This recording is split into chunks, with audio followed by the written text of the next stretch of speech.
Chers auditeurs, dans ce nouvel épisode, nous allons parler de positionnement et de la façon dont une entreprise peut clarifier ce qui la rend réellement différente sur son marché. Trop souvent, des dirigeants s'accrochent à des arguments génériques comme proximité, qualité ou expertise, sans démontrer en quoi cela change vraiment la donne pour leurs clients. Nous explorons une méthode simple, en 4 étapes, pour analyser et acter ce positionnement. D'abord, définir une promesse centrale. Quelle valeur simple et concrète obtient un client en travaillant avec vous? Ensuite, identifier les alternatives réelles.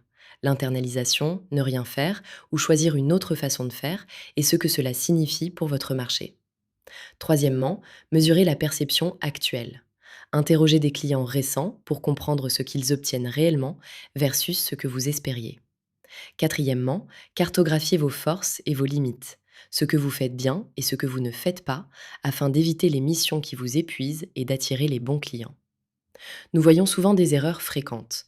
Mélanger positionnement et communication, viser trop large, copier les arguments des concurrents, ne pas mettre à jour le positionnement, ou se fonder uniquement sur l'intuition. Les bonnes pratiques vont plus loin.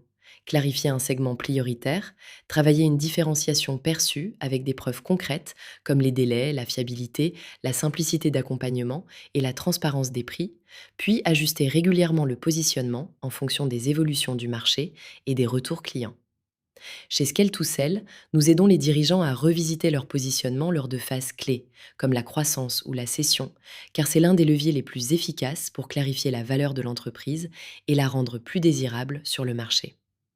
En résumé, le positionnement sert de boussole pour grandir ou préparer une transmission. Il se mesure, s'ajuste et se prouve, pas seulement s'énonce. Partagez vos réflexions, abonnez-vous et contactez-nous pour discuter de votre cas.